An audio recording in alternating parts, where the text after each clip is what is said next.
네, 이렇게 추운 날이 진짜 드문데,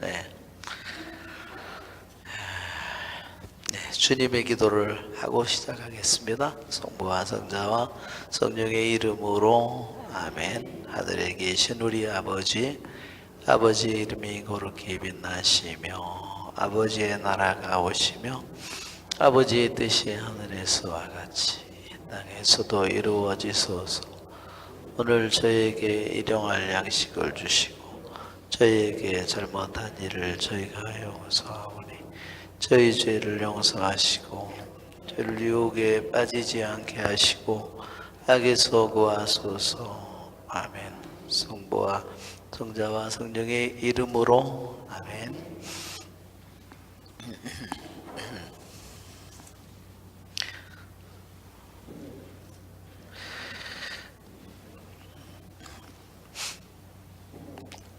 지난번에는 에즈라기를 거의 마쳤는데 에즈라 7장을 마치고 에즈라 7장에 나오는 속죄의 제사를 하다가 속죄의 제사 레위기를 그래서 1, 2, 3, 4 특별히 4장을 우리가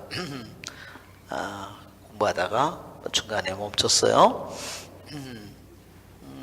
속죄의 제사는 오늘의 독서의 말씀에도 그런 속죄 제물로 주님께서 바쳐졌다는 그런 말이 나옵니다. 속죄라는 말은 정말로 너무너무나 중요한 것입니다. 자, 지난번에 우리 공부한 속죄 제사, 속죄라는 말이 지난번에 속죄라는 말은 죄를 씻는다. 속죄는 첫째, 죄를 씻는다는 의미를 갖고 있어요. 이것이 첫 번째 의미이지만 죄를 씻는 것만으로는 되지 않아요.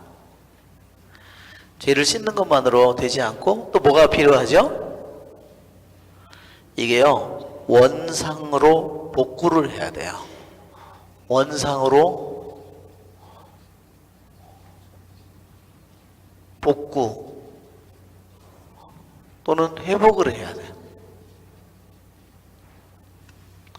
죄를 씻을 뿐만 아니라 원상으로 다시 복구, 회복을 해야 되는 것, 이것이 바로 속죄의 모습이에요.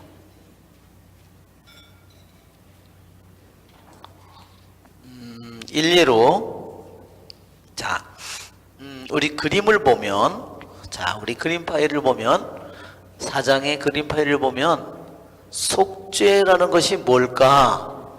속죄라는 것을 우리들에게 잘 보여주는 그러한 그 그림은 거기에서 동그라미로 레위기에 나오는 정부정 그림 파일이 있어요.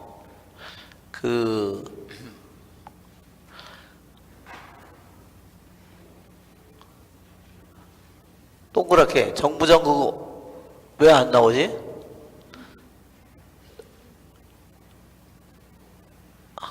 너무 빨리 지나갔나 보다. 천천히.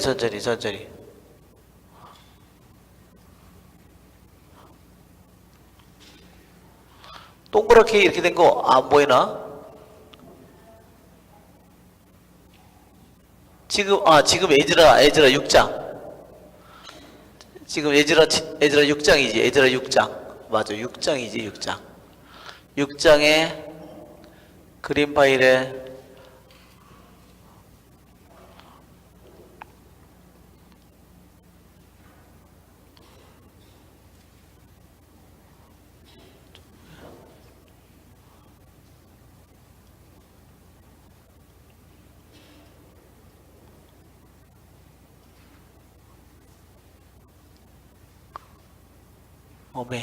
왜 이렇게 안 나온다냐 이게.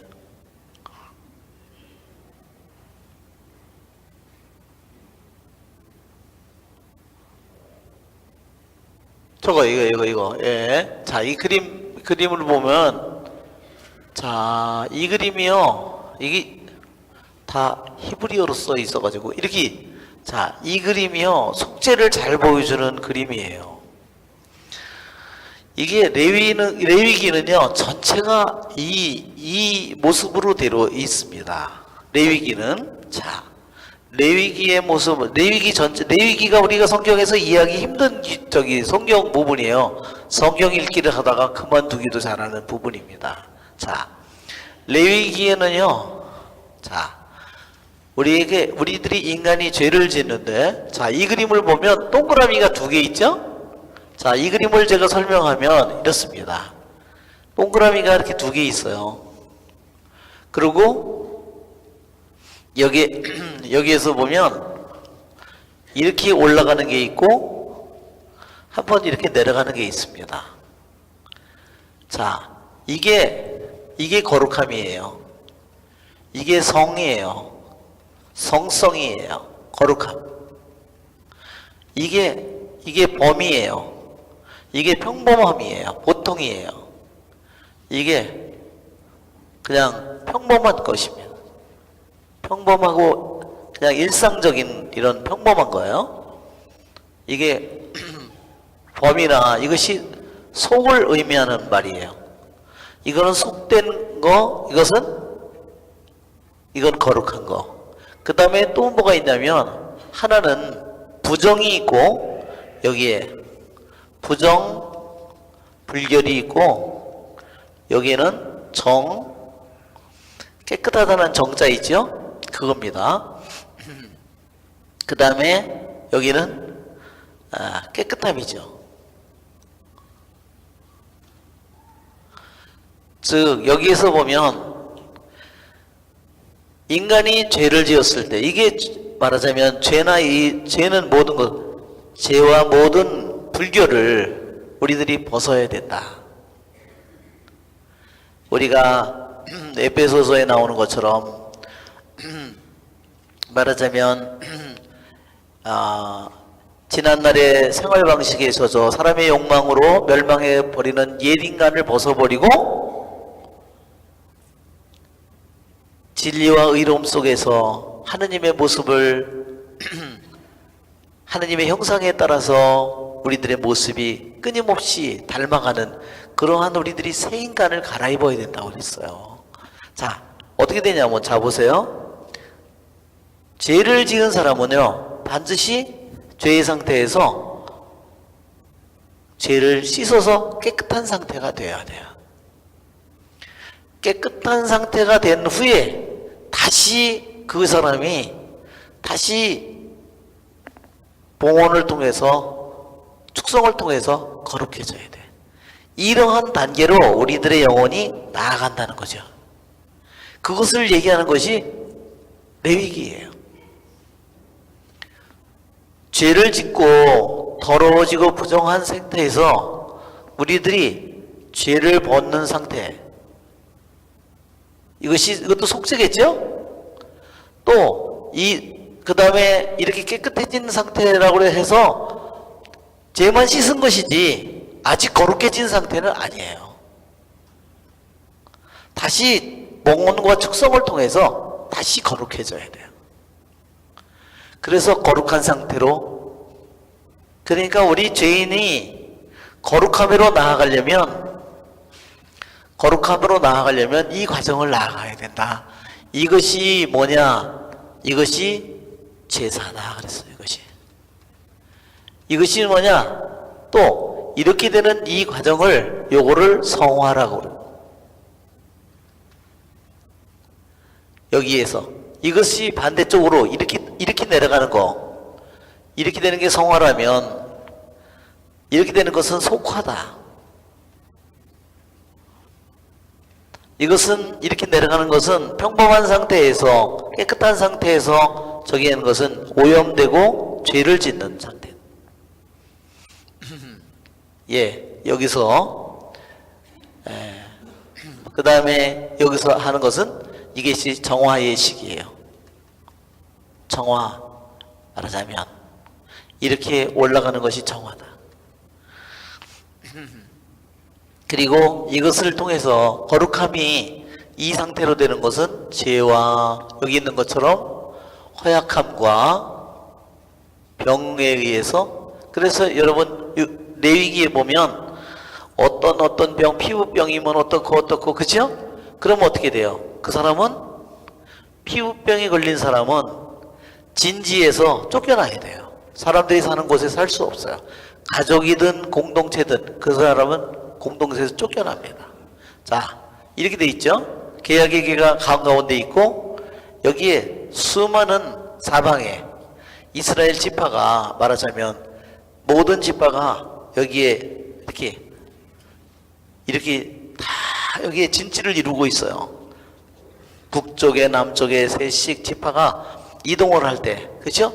이 지파들이 이렇게 있으면 피부병에 걸린 사람은 여기서 바깥으로, 이 안에서 바깥으로 쫓겨나야 돼. 왜? 이 공동체는 어떤 공동체야?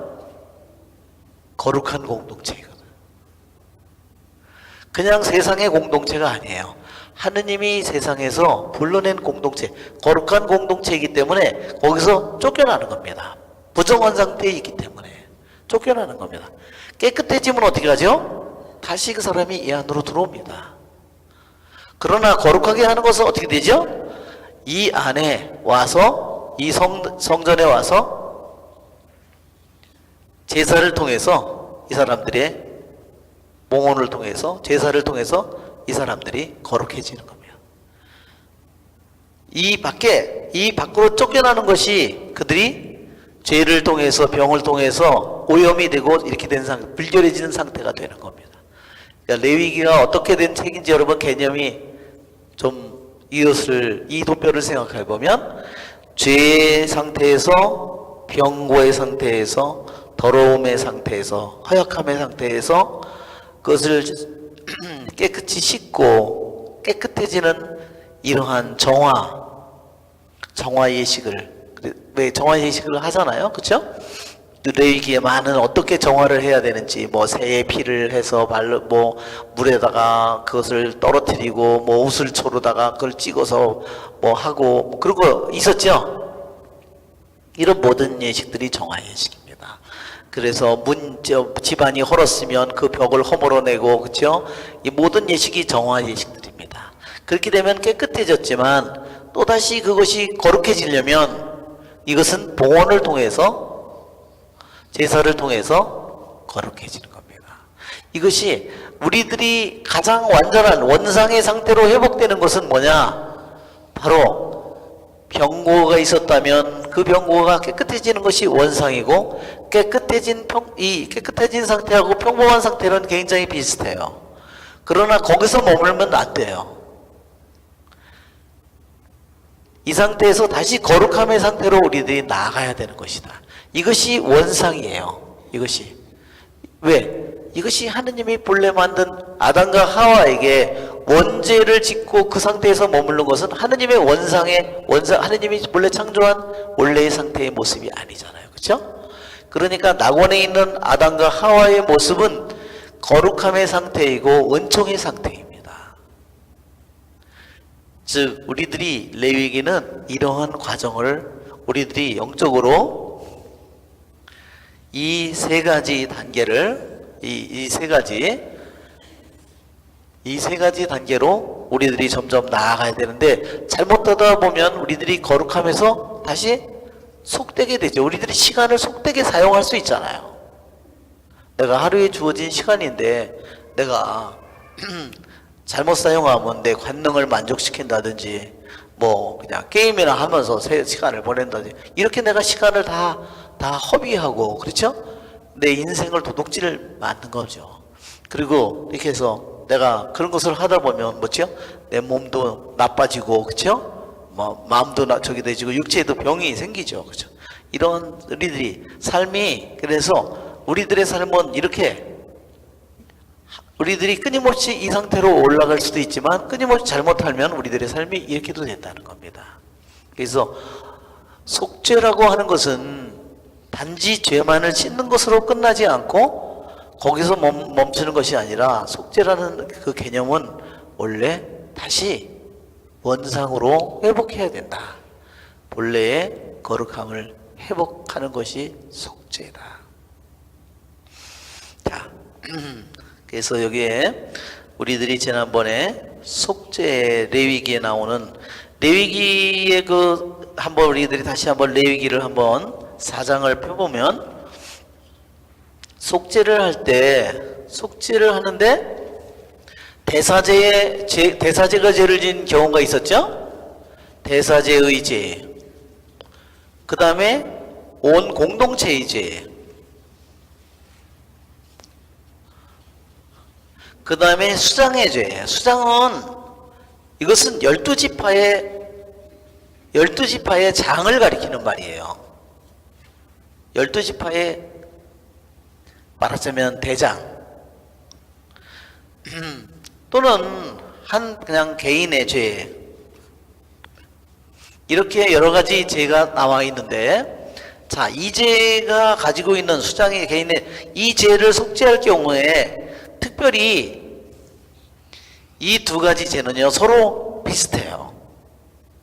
이 중에 이 죄를 얘기할 때 이것은 어떤 죄라고 그랬어요?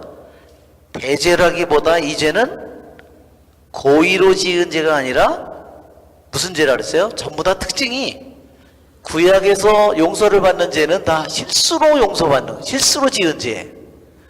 우리가 대죄는 뭐라 그랬죠? 중대한 사항에 대해서 완전히 인식하면서 지적으로 알면서 의지적으로 동의를 할 때 대죄가 된다. 그런데 여기 구약에 나오는 죄는요, 실수로 지은 죄예요. 그게 대죄가 아니에요. 이것은 소죄입니다. 그러니까 구약에서는 대죄를 용서받을 길이 없는 거예요.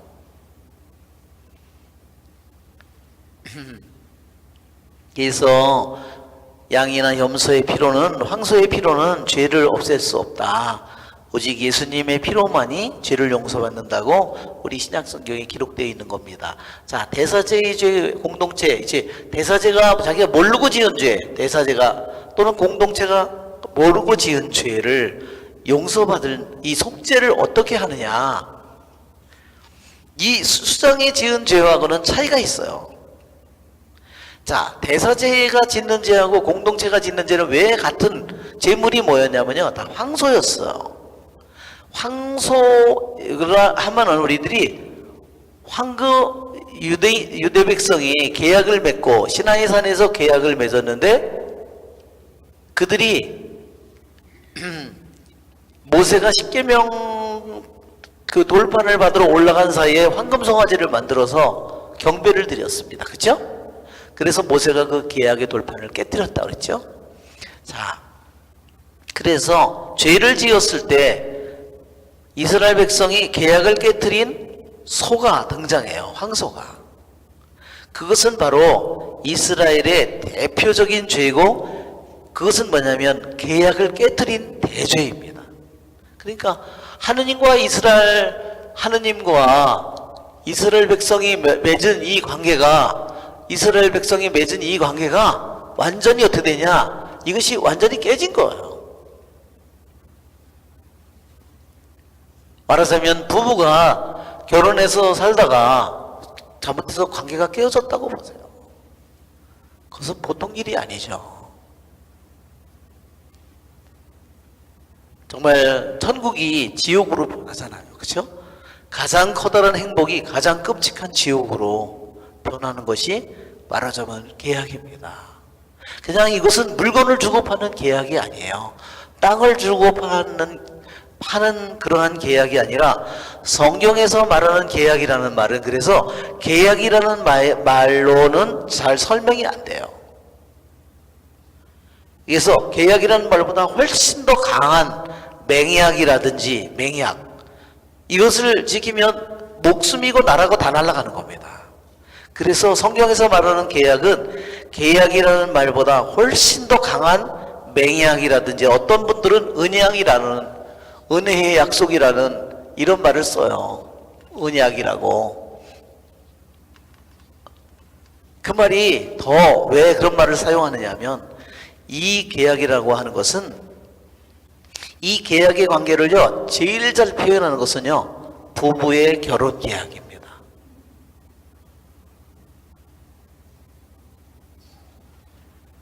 부부가 완전히 하나로 결합하는 겁니다. 육체적으로나 정신적으로나 영적으로 하나로 결합하는 겁니다. 즉 우리도 나도 하나님과 세리를 통해서 내가 계약을 맺었을 때 그냥 단지 물질적으로 그냥 재산 이런 면에서 계약이 아니라 그분과 내가 완전히 육체적이거나 정신적으로나 영적으로 완전히 하나가 됐다는 겁니다. 내 자신이 정서적으로 그걸 잘 못 받아들이고 있다면 내 안에 문제가 있는 겁니다.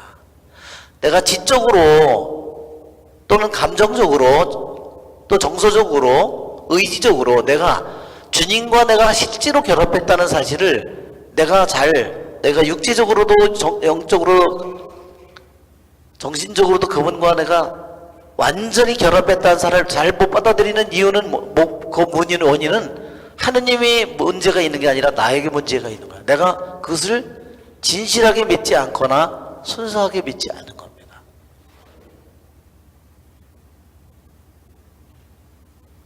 내가 영성죄를 했는데도 내가 실제로 그것을 잘 결합을 내가 못 받아들인다면 내가 지적으로 완전히 승복하지 않거나 감정적으로 정신적으로 영적으로 마음으로 내가 그것을 받아들이지 않으면 내가 그것을 진실하게 순수하게 온전하게 내가 받아들이지 않을 수 있어요. 왜냐하면 계약이라는 말은 성경에서 말할 때 하느님과 우리의 계약이라고 하는 것은 우리의 부부의 결합보다 더 강한, 인간의 결합보다 훨씬 더 강한 결합이기 때문입니다. 아시겠죠? 그러니까 이 계약이라는 말이 나올 때 여러분 우리는 정말 한편으로 항상 감사를 드려야 돼요.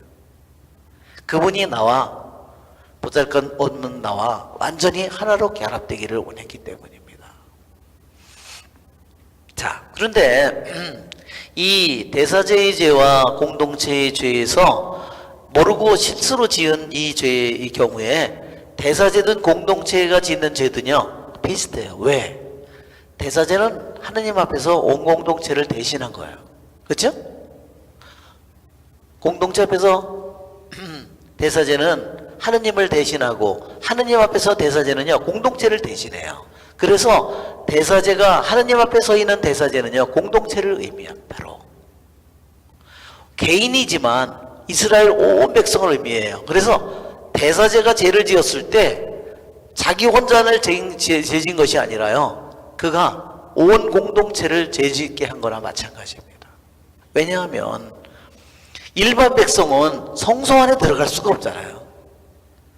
대사제가 성소 안에 들어가서 하느님께 제물을 백성을 대신해서 제물을 바치는데 백성은 모르는데 대사제가 혼자 죄를 지었어요. 그러나 대사제가 백성을 대신해서 제사를 바쳐야 되기 때문에 온 공동체가 죄를 짓는 것과 같은 것이 된다는 겁니다.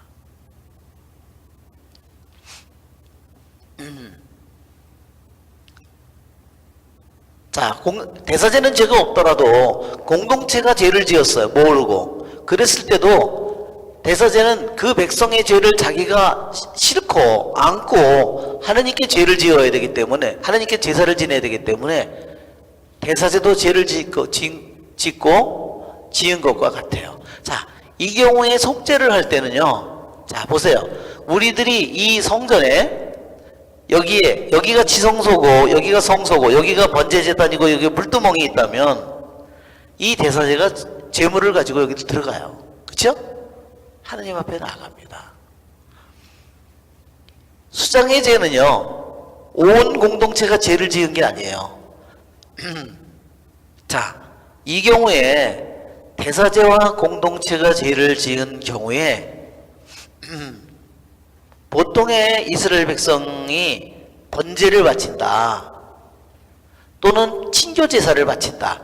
친교제사를 바칠 때요 그 사람이 양을 바쳤든 염소를 바쳤든 소를 바쳤든 그거를 제일 먼저 제물을 바친 짐승은 잡아야 되죠.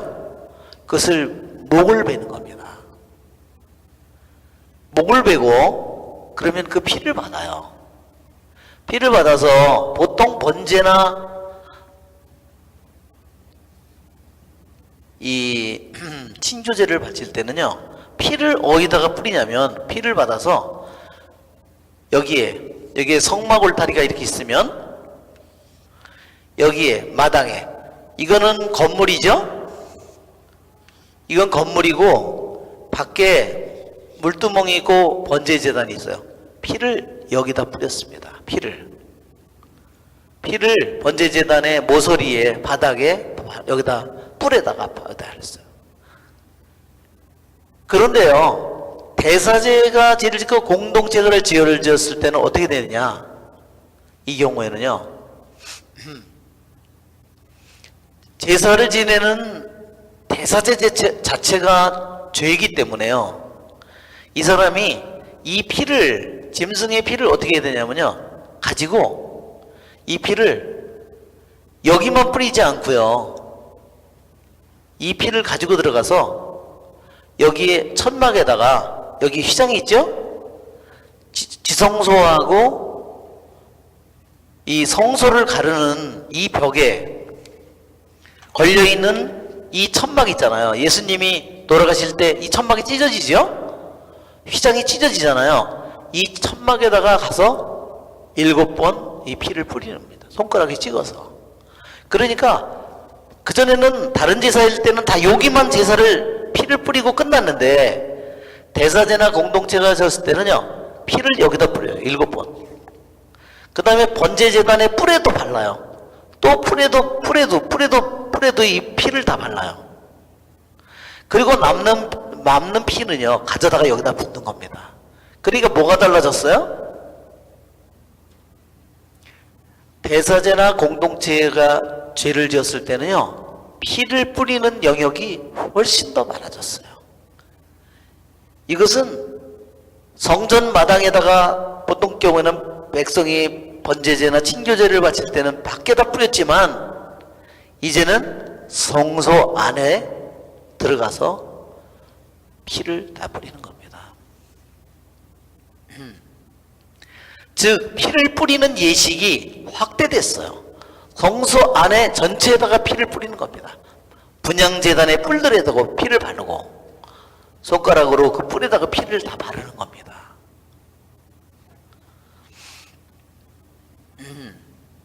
이처럼 수장이 지었을 때는 절대로 저렇게 안에 들어가서 뿌리지 않아요. 여기서 밖에서 하는 것으로 끝난다는 겁니다. 자, 이것은 바로 죄가 훨씬 더 크고, 왜? 제사를 하느님에게 바치는 대사제 자체가 죄덩어리다는 겁니다. 그래서 이 지역, 이걸 어떻게 되냐? 대사제가 들어가는 이 영역 자체를 다 오염시켰다는 겁니다. 무슨 말인지 아시겠죠? 이것을 더럽혔어요. 이렇게 더럽혔기 때문에 이것을 말하자면 이것을 벗는, 깨끗하게 만들고 다시 죄를 씻을 뿐만 아니라 다시 이 영역을 하느님의 성소 자체가 더러워진 거예요. 무슨 소리인지 아시겠죠? 대사제와 원공동체가 죄를 졌을 때는 이 성소 자체가 더럽혀진 것이다.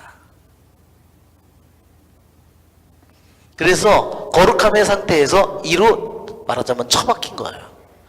그렇기 때문에 속죄는 죄를 씻을 뿐만 아니라 죄로 더럽혀진 그 영역 자체를, 죄를 씻는 것뿐만 아니라 씻어서, 죄를 씻었으면 깨끗해진 상태만 되었지, 그 다음에 그것을 거룩하게 만드는 것은, 그것은 바로 피로써 죄를 찢은 후에 다시 거룩함의 상태로, 완전히 본래 하느님이 만든 거룩함의 상태로, 은총의 상태로 만들어준다. 그러니까 속죄는 훨씬 더 깊은 의미를 가졌습니다. 그래서 여러분, 우리가 꼭 기억할 것은, 속죄를 할 때 단지 죄만을 씻는 것이 아니다. 우리가 고백성사를 할 때 내가 단지 죄만 씻는 것이 아니라, 아, 내가 하느님이 만든 본래의 원상의 상태로, 창조의 상태로 내 자신이 돌아가야 된다는 사실을. 그렇지 않으면 우리들의 영혼이 뭐에 머물고 있어요? 죄만 씻고 그냥 깨끗해지고 평범한 상태에 머물고 있어요. 거룩해요, 안 해요? 거룩하지는 않아요. 갈 길을 안 가는 거예요, 말하자면. 어떤 사람은 이렇게 고해성사를 보고 남에게 피해를 주고 물건을 가져왔는데, 고해성사 보면 죄도 끝나고 빚도 끝나는 것으로 생각해요. 그것은 거룩할까요? 거룩하지 않아요. 자기가 신자였으면 이렇게 신자로서 거룩하게 살다가 내가 이렇게 떨어졌다가 다시 이런 상태로 돌아왔으면 죄를 벗고 씻고 했을 뿐만 아니라 거룩함의 삶으로 나아가야만 된다는 것이죠, 우리들의 삶이. 그러나 고해성사로서 그냥 죄만 용서받는 것으로 끝난 것은 그의 영혼이 제대로 갈 길을 가지 않고 있다는 뜻이다. 예, 속죄라는 말이 이제 무슨 말인지 더 아시겠죠? 우리가 고해성사를 할 때에도 죄를 씻는 것만이 아니라 우리들이 더욱더 거룩함의 상태로 나아가야 된다. 왜 7번을 뿌리는가? 그 휘장에다가 7번 뿌리는 것은요, 구약성경에서 7번이라는 것은 완전을 의미합니다. 구약성경에서 7번은 완전, 충만, 또 본래의 완전한 상태, 그것을 의미하는 거예요.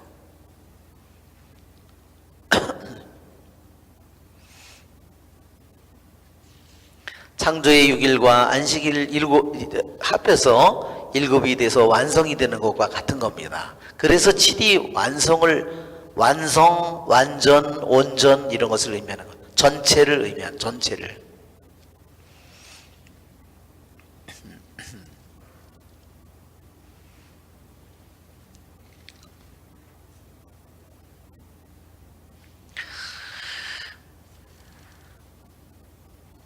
그러니까 이 피를 뿌리는 이 예식을 통해서 아까도 얘기한 것처럼 속죄를 하고 죄를 씻을 뿐만 아니라 다시 온전한 상태로, 거룩함의 상태로 회복을 하고, 또 그것을 통해서 뭐냐면요, 피를 뿌리는 의미는 또 한 가지 뭐냐면요, 그것이 계약을 다시 깨어진 계약을 다시 회복하는 것이 피를 뿌리는 예식이에요.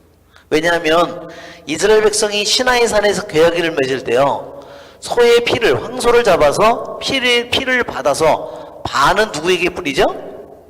백성에게 뿌리고 반은 제단에다가 부어요. 제단은 하느님을 의미하고요, 하느님과 이스라엘 백성의 계약이기 때문에 피를 받아서, 황소를 잡아서 피를 반은 백성에게, 실제로 피를 뿌린 거예요, 황소 피를. 그리고 반은 제단에 부었어요. 하느님 편을 의미하는 것이 제단입니다. 즉 그 피를 뿌리는 것은요, 말하자면 계약을 조인하는 겁니다. 계약을 맺는 시기예요. 그러니까 피를, 성전에다가 이 안에 들어와서 피를 뿌리는 것은 뭐냐, 이 하느님의 집, 하느님의 자리, 거룩함 하느님의 자체를 더럽혔기 때문에 그 원상의 모습을 잃어버렸어요. 그래서 피를 뿌려서 다시 이것을 깨끗하게 하고 거룩하게 하고, 그래서 하느님과의 계약이 다시 맺어지는 겁니다. 계약이 다시 맺어지는 거예요. 이 시나이 산에서 이 모세를 통해서 하느님과 이스라엘 백성의 계약을 맺는 것처럼 피를 뿌리는 것은 그와 같은 의미를 가지고 있다는 겁니다. 그래서 피를 뿌려서 그 죄가 성소 안에까지 파고 들어간다는 겁니다. 이 더러움과 죄가 성소 안에까지 파고 들어갔어요. 그래서 그것을 깨끗하게 다시 만들기 위해서 말하자면 정화하고 그 다음에 콘세크레이션 하는 겁니다. 자, 우리 구약 레위기의 개념대로 죄가, 공동체와 사제가 성소 자체를 더럽혔기 때문에 그 죄를 정화하고 씻고, 그 다음에 다시 성화시키는 이 두 가지 과정이 바로 이 속죄 예식이다. 속죄 예식을 통해서 이 죄를 씻고 그 다음에 축성을 통해서 봉헌을 통해서 성화되는 다시 거룩함을 회복한 거. 그러니까 우리들이 볼 때는 그냥 한 가지인 것 같지만 이 정화와 성화가 두 단계로 이루어진 거예요. 이것이 바로 속죄.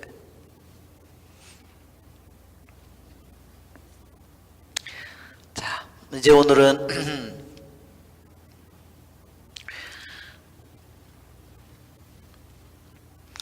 또 한 가지 여기에서 보면 속죄 제물을 우리가 레위기 4장 11절 12절을 한번 읽어보세요. 레위기 4장 11절 12절.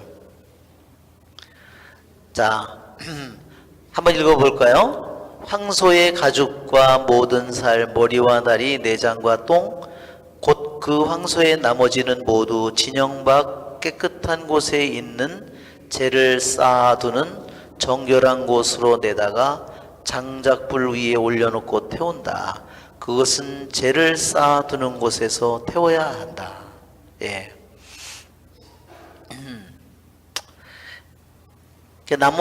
번제제단 위에서 황소의 모든 것을 다 태워버리죠? 어디서요? 진영 밖에서 태워야 된다 그랬어요. 그러니까 예수님이 예루살렘 성 밖에서, 그래서 예수님이 십자가에서 제물로 바쳐지는 거예요. 그것은 뭐냐면 예수님이 속죄의 제물이라는 겁니다. 아시겠죠? 자, 오늘은 에즈라 우리가 에즈라 8장을 우리가 한번 읽어보고 하기 시작할까요? 에즈라 8장이 아니라 7장이죠? 네. 자, 우리가 먼저 7장 10절까지만 읽겠습니다. 에즈라가 예루살렘에 도착하다. 이러한 일이 있은 뒤였다. 페르시아 임금 아르타크세르크세스가 다스리던 때 에즈라라는 사람이 있었다. 에즈라는 스라야의 아들, 스라야는 아자리아의 아들, 아자리아는 힐키야의 아들, 힐키야는 살롬의 아들, 살롬은 차독의 아들, 차독은 아이투브의 아들, 아이투브는 아마르야의 아들, 아마르야는 아자르야의 아들, 아자리아는 무라요스의 아들, 무라요스는 즈라흐야의 아들, 즈라흐야는 우찌의 아들, 우찌는 부키의 아들, 부키는 아비수아의 아들, 아비수아는 피느하스의 아들, 피느하스는 에라자르의 아들, 에라자르는 아론 수석 사제의 아들이다. 예, 여기까지 보면 에즈라는 누구의 집안이에요? 어느 집안이에요? 아론 사제의 집안이고, 또 우리가 성경에서 읽을 때 유명한 피느하스 집안이에요. 그리고 우리 다윗 왕 때 사제였던 차독 사제의 집안이에요. 그러니까 어때요? 대단한 집안이에요. 대단한 집안이에요. 정말 정통 대사제의 가문이에요. 자, 6절. 이 에즈라가 바빌론에서 올라왔는데 그는 주 이스라엘의 하느님께서 주신 모세의 율법에 능통한 학자였다. 주 그의 하느님의 손길이 그를 보살펴 주셨으므로 임금은 그의 청을 다 들어주었다. 아르타크세르크세스 임금 제7년에 이스라엘 자손들, 사제들, 레위인들, 성가대, 문지기들, 성전 막일꾼들 가운데 일부도 예루살렘으로 올라왔다. 에즈라는 그 임금 제7년 다섯째 달에 예루살렘에 다다랐다. 그는 첫째 달 초하룻 날에 바빌론에서 여행을 시작하여 그의 하느님의 너그러우신 손길이 그를 보살펴 주셨으므로 다섯째 달 초하루에 예루살렘에 다다를 수 있었다. 에즈라는 주님의 율법을 연구하고 실천할 뿐만 아니라 이스라엘에서 규정과 법을 가르치기로 마음을 굳혔던 것이다. 그 다음에는 아르타크세스 크세스 임금이 칙령을 내립니다. 그래서 에즈라가 무슨 일을 할지, 또한 에즈라에게 엄청난 권한과 엄청난 돈을 주어서 에즈라를 예루살렘으로 보냅니다. 그리고 에즈라가 27절에 예루살렘에 가서 하느님을 찬양하는 그거로 이 7장이 끝나게 됩니다. 자, 이 에즈라기는 총 10장까지밖에 없습니다. 그런데요, 1장서부터 6장까지가 한 첫째 부분이고요, 7장부터 10장까지가 둘째 부분이에요. 자, 이 에즈라기에서 우리들이 에즈라 7장에서 우리들이 알아둬야 될 것은, 에즈라기 전체에서 이 7장이 분수령이에요. 중간에 갈라지는 자리예요. 1장서부터 6장까지는요, 에즈라 이름이 한 번도 에즈라가 등장하지 않습니다. 에즈라기인데 에즈라는 7장에서 등장해요. 1장부터 6장까지는요, 에즈라가 등장하기 이전까지 있었던 일들을 우리들에게 얘기해 줍니다. 자, 우리 그림을 보면 먼저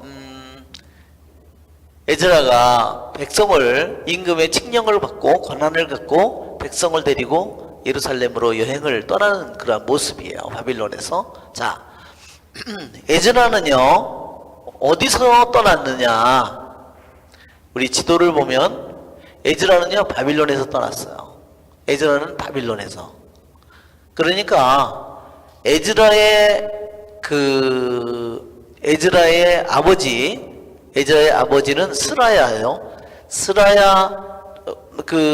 자기의 아버지는 어디서 죽었냐면요, 말하자면 네부갓네자르가 예루살렘을 침공해서요. 그 다음에 치드키야 왕 때잖아요. 치드키야 왕 때, 치드키야 왕이 어떻게 우리 죽었는지 알지요? 먼저 두 눈을 찔러서 멀게 한 다음에 자식들을 먼저 10명의 왕자를 다 죽이고 끓는 솥에다가 집어넣었다 그랬잖아요. 왜 그랬죠? 너무 잔인해서 그런 게 아니에요. 계약을 어겼기 때문에 그랬습니다. 치드키야는 누가 세운 임금이에요? 바빌론 네부카드네자르가 세운 임금이에요. 그 전에 있던 왕을 말하자면 여호야킨을 반역을 했기 때문에 네부카드네자르가 다시 침공을 해서 치드키야를 삼촌을 왕으로 세운 것이 네부카드네자르예요. 그리고 계약을 맺었죠. 그 계약을 치드키야는 네부카드네자르가 계약을 맺을 때 누구의 이름으로 계약을 맺었냐면요, 하느님의 이름으로 계약을 맺었어요. 그것을 왜 배신했냐면 에집트 때문에 배신했어요. 에집트를 믿으면 잘 될 거라고 에집트에서 계속 유혹을 해서 거기에 넘어간 거예요. 그래서 그렇게 잔인하게 죽인 겁니다. 그것은 계약에 따른 저주예요. 그것은 네부카드네자르가 잔인해서가 아니다. 그때 대사제가 스라야입니다. 스라야도 그때 처형당해서 죽었습니다. 그 자식이에요, 에즈라가. 자, 여기에 또 한 가지, 우리 그림을 보면 여기에 네부갓네자르에게 끌려서 바빌론까지 온 겁니다. 그런데 나라의 제국이 바뀌어서 지금은 바빌론 제국이 아니라 아시리아 바빌론 제국이 아니라 지금은 페르시아죠. 페르시아의 수도는요, 수사예요. 그리고 문서가 나중에 발견된 것은 엑바타나였다 그랬잖아요.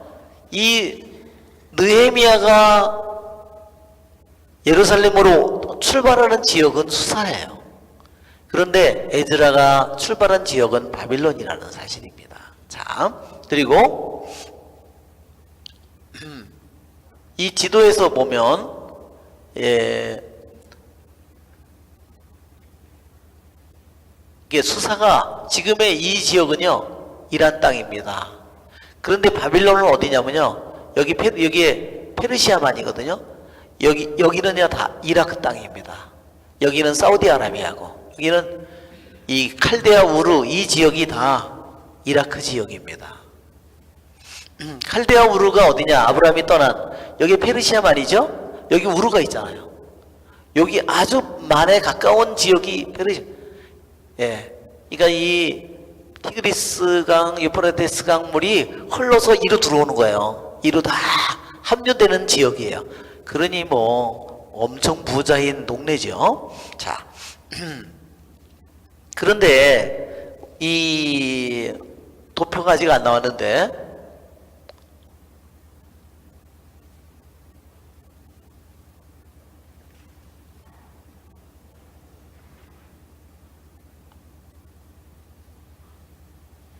자, 우리가 여기 보면요.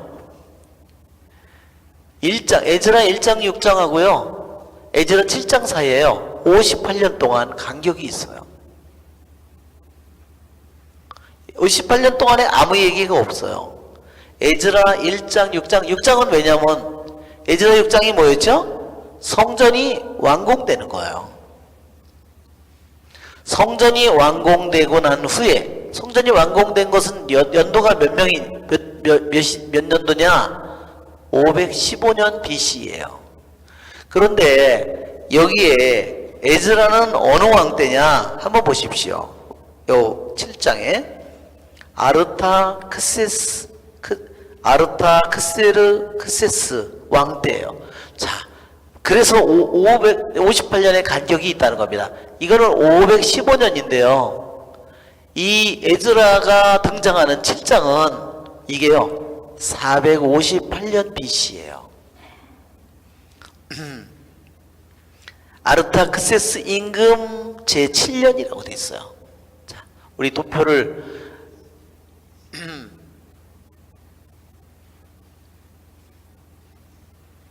자, 말하자면 이 도표를 보면요. 에즈라 1장, 2장, 3장, 6장 귀환을 하고 성전을 기초를 놓고서 기뻐하다가 중단되어서 오랫동안 못 짓다가 다시 다리우스 때 올려서 성전을 5년 만에 완공해서 짓고 그 다음에 이것이 58년 동안의 간격이 있는 겁니다. 이때 누가 이 간격에서 무슨 일이 일어나느냐? 우리가 에스더기를 읽어보면 에스더가 왕비가 되죠? 그 페르시아의 왕비가 돼요. 와스티라는 왕비가 어느 날 임금이 술잔치를 벌이다가 자기 왕비가 얼마나 예쁜지 사람들에게 보여주려고 그러다가 와스티가 내가 술 취한 놈들한테 내가 못할까? 내가 뭐 술집 여자야 뭐 그러면서 혼자 그래서 안 나갔죠? 그래서 어떻게 됐어요? 나중에 폐위됐죠? 그러고 나서 에스더가 왕비가 됐어요. 그 왕이 아하스에로스 왕이에요. 그 왕이 크세르크세스예요. 다른 이름이. 그래서 요 사이에서 있었던 이야기 58년 동안에 다리우스 왕, 아르타크세스 왕 사이에 크세르크세스 왕이 있는데 이 왕이 다른 이름으로는 아하스에로스예요. 이 왕 시대 에스텔 이야기가 이때 일어난 이야기입니다. 그래서 58년의 간격이 있고 갑자기 다리우스 왕에서 크세르크세스 왕의 이야기는 하나도 없고 그냥 아르타크세스 이 왕의 이야기로 넘어간다. 그래서 58년의 간격이 있다는 겁니다. 아시겠죠? 왜냐하면 그것을 어떻게 하느냐? 성전이 지어진 것은 515년 BC고 아르타크세스 왕이 통치를 시작한 것은 연도를 보면요 여기 다 나와요. 자, 앞에 있네요. 앞에 우리 그 한글 도표에 있어요. 그거 말고 한글 도표에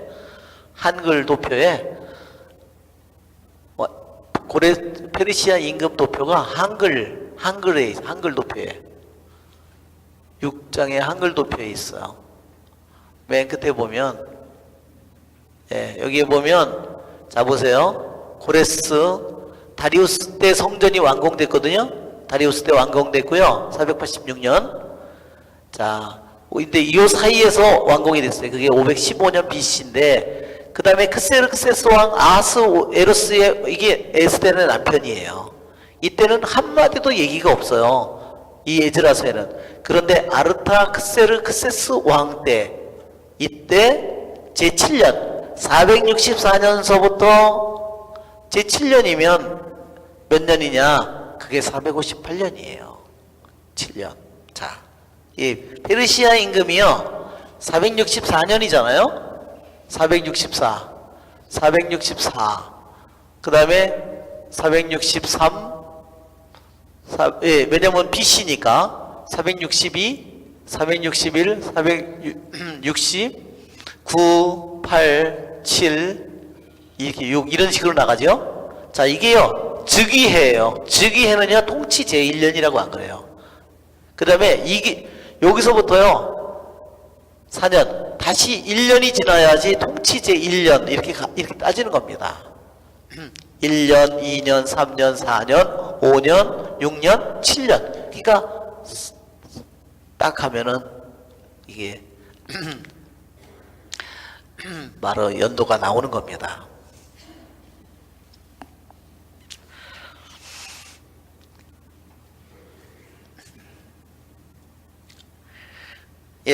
에즈라의 이 7장이 58년에 6장하고 58년에 간격이 있었고 그 사이에 크세르크세스 임금이 있었는데 그 이야기는 하나도 에즈라기엔 등장하지 않는다. 그 이야기는 에스더기에 에스더 왕비가 있을 때 이야기가 에스더기에 나와 있습니다. 자, 우리가 첫 기절을 보면 이런 일이 있은 뒤였다. 그래서 이런 일은 뭐를 가리키냐? 성전을 완공하고 그들이 키루스 칙령을 발견한 다음에 키루스 칙령이 발견된 후에 다리우스 임금이 비용을 다 대주고 재물의 모든 것도 다 대주고 임금과 왕자를 위해서 기도하게 하여라. 만일 이것을 방해하거나 어기게 되면 그것을 나무에 매달아 죽인다 그랬죠? 처형한다고. 그래서 아주 절대로 방해하지 말고 그래서 이 사람들이 열심히 도와서 많은 비용을 들여서 성전이 빠르게 완공됐어요. 5년 만에 완공되었습니다. 그래서 그들은 봉헌식을 올리고 속죄 제사를 바치고 파스카 축제를 지냈고 그 다음에 이제 7장으로 돌아온 겁니다. 그래서 이러한 일은 성전이 지어진 일입니다. 페르시아 임금 아르타크세르크세스가 다스리던 때 에즈라는 사람이 있었다. 에즈라라는 이름은요, 에즈라라는 것은요 도움이란 뜻입니다. 도움. 에즈라. 그러니까 에즈라에는 에즈라 이렇게 된 거예요. 에즈라. 이 도움이라는 이 말을 보면 에즈라의 인생 속에 어떻게 하느님께서 에즈라를 돕는지를 우리는 잘 살펴보게 되는 겁니다. 우리들의 인생에도 하느님의 도움의 손길이 너무너무 많겠죠? 우리들의 인생에도 하느님의 도움의 손길이 끝이 없이 우리들에게 인생에도 오는 겁니다. 그래서 에즈라기를 읽을 때 우리는 또한 에즈라에 이루어진 하느님의 손길 도움만이 아니라 우리들에게 인생에 주어진 하느님의 손길을 생각하게 되는 겁니다.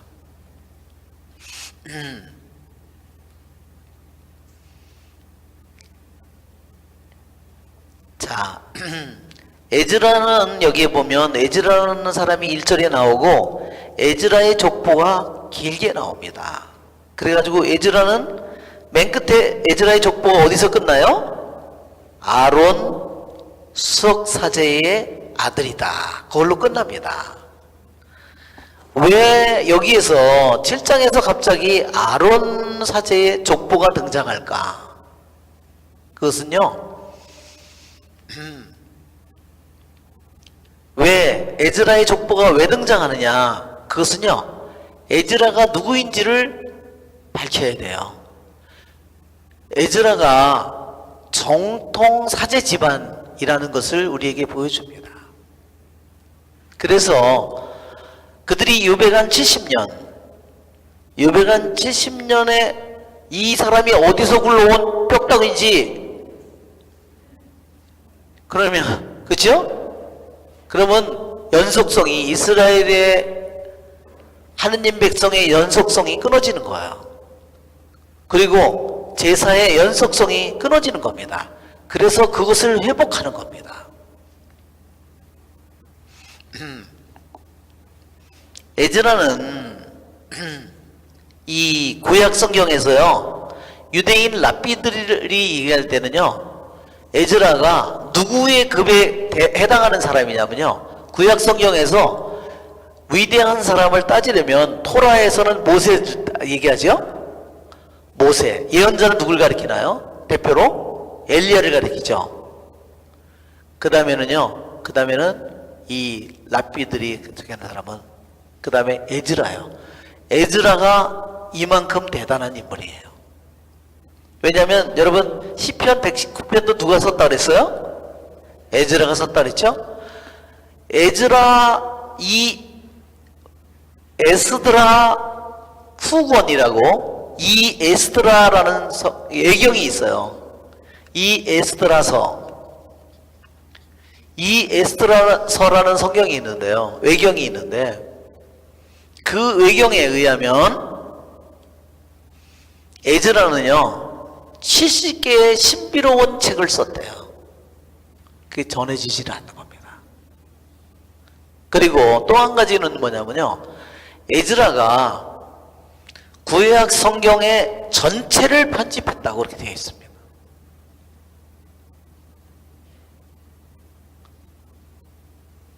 감히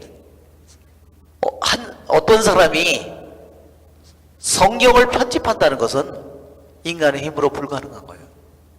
근데 이 에스드라서의 증언에 의하면 에즈라가 구약 성경의 전체를 편집했다고 했어요. 그만큼 에즈라가 대단한 인물인 겁니다. 그래서 유대인 랍비들은 이렇게 얘기를 했어요. 유대인 랍비들이 하는 얘기를 합니다.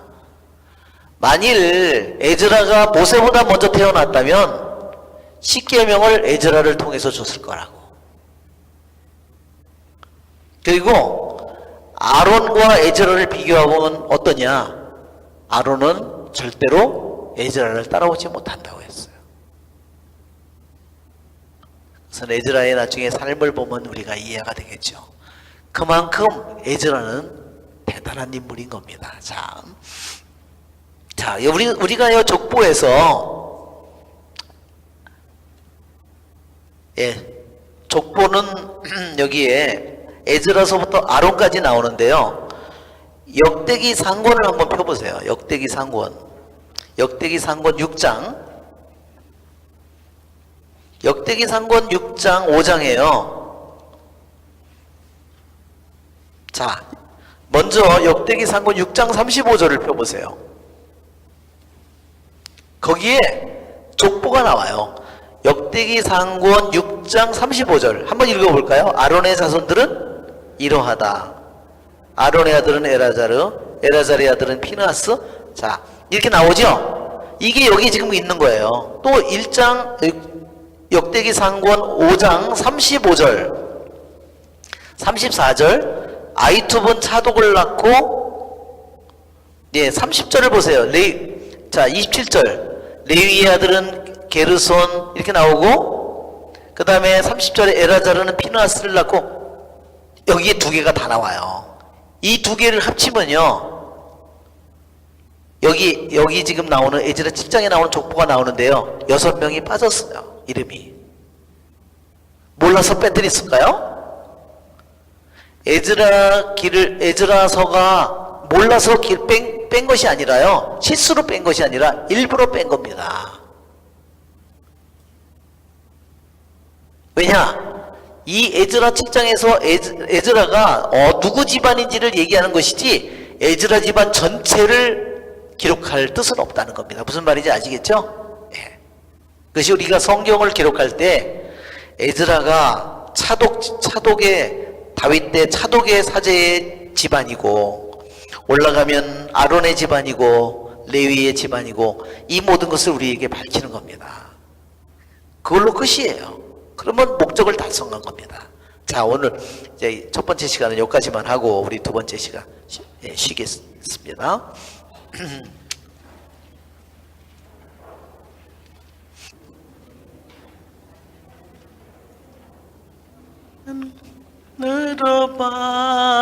늘어봐도 당신 알고 계시면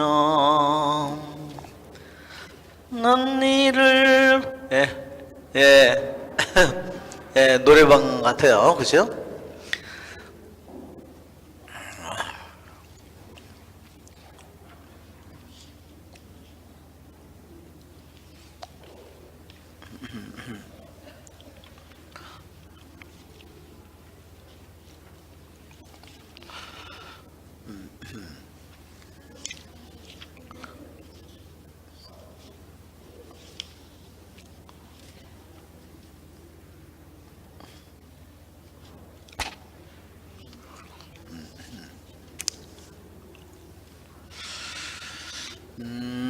다시 시작할까요? 자, 에즈라는 아론 사제의 후손이다. 우리 아론 사제의 이러한 도표를 우리가 보면 오늘 우리 프린트물에 이거 나눠줬죠? 자, 이 아론 사제 야곱이 12아들을 낳은 아들 중에서 레위가 있죠? 레위는 아들을 셋 뒀는데 게르손, 크핫, 코핫, 무라리 이 세 아들을 뒀어요. 자, 이 게르손, 코핫, 무라리 이 세 아들이 우리 사제 집안은요 다 어디서 나왔냐면요 이 코핫에서 나왔습니다. 코핫의 자손 중에서 아므람이 나오고 아므람에서 모세, 아론, 미리암이 나왔습니다. 자, 우리가 레위의 아들들이 성막에 진을 칠 때 우리들이 성막에 이스라엘 백성이 시나이산에서 이스라엘 계약 공동체가 시나이산에서 밑에서 생겼죠. 자, 이 계약 공동체가 생겼을 때 이게 성막이고 이게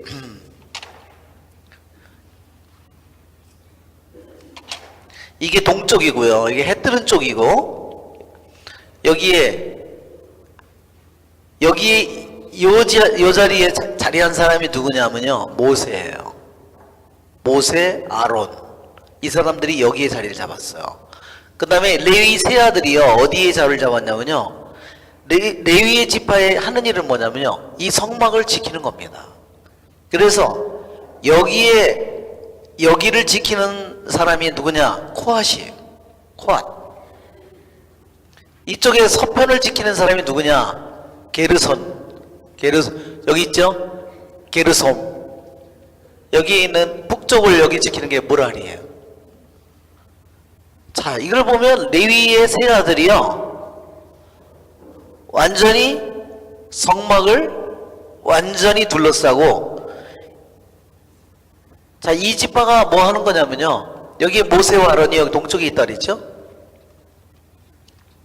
자, 이 레위 지파가 이건 다 이 레위 지파 셋이요 이 성막을 완전히 둘러싸고 지키는 사람들이에요. 만약에 허락 없이 여기를 침투하잖아요 이 사람들이 이 사람을 죽일 수 있어요. 사형에 처하는 겁니다. 왜? 거룩한 지역을 침범하기 때문에. 자, 이게 그리고 여기는 누구만이 들어가요? 사제와 사제만이 여기 들어갑니다.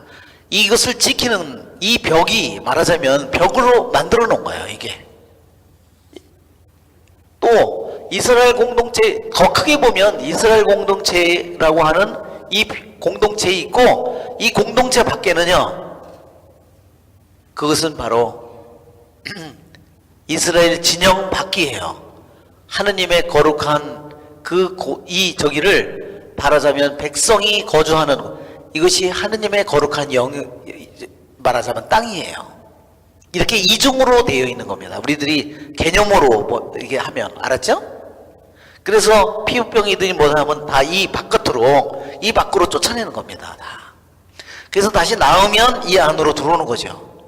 그래서 자기 지파의 텐트 속에 갈 수가 있는 거죠. 그러니까 이것은 뭐냐면 이 안에서 이루어지면 친교가 이루어지고 또 은총을 받고 생명을 나눌 수 있는 이런 상태가, 하느님과의 친교와 말하자면 은총을 나눌 수 있는 상태가 되는 거예요. 이 공동체 안에 들어갔을 때. 무슨 말인지 아시겠죠? 예. 그러나 레위 아들들은 세 아들이 다, 그렇죠? 나중에 성막에 짐을, 말뚝이라든지 그걸 다 무거운 거를 밀고 다니는 사람이 누구예요? 무라리예요. 그 다음에 코앗은 뭐를 하죠? 거기 계약의 괴라든지 그런 거 그런 것들을 나르는 사람들이 코앗이에요. 이렇게 일이 다 나눠져 있었습니다. 자, 그래서 아므람에서 모세, 아론 저게 나오고, 아론에게서 아들이 넷 나왔어요. 아론에서 저기 보면 아론에서 네 아들. 자, 나답, 아비후, 엘아자르, 맨 마지막에 이타마르. 자, 나답과 아비후는 죽었어요. 왜 죽었어요? 나답과 아비후가 왜 죽었죠? 속된 불을 바치다가 죽었어요.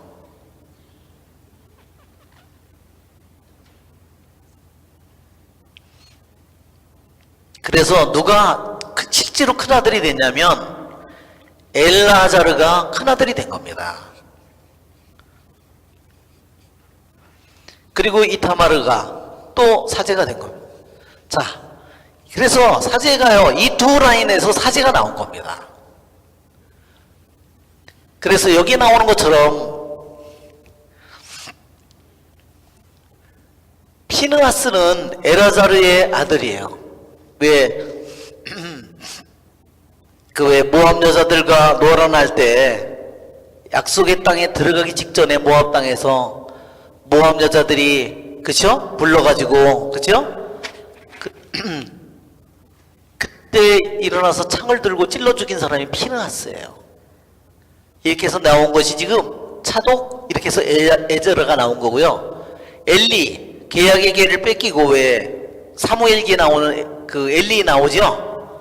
엘리가 왜 아들도 죽고 계약에도 깨도 빼앗겼다는 소리를 듣고 의자에서 앉아있다가 실로 성소에 앉아있다가 뒤로 넘어서 죽잖아요. 그 엘리는요, 이타마르 사제 계열이에요. 이게 저기 다윗의 왕 때도 또 에비아달이 나오잖아요. 아히멜렉, 이 집안이, 그러니까 엘라자르의 이타마르 계통의 두 아들이 있는 겁니다. 이렇게 해서 이 사제의 그러니까 여기에서 이제 에즈라가 돌아옴으로써 이쪽 집안의 사제가 다시 회복된 겁니다.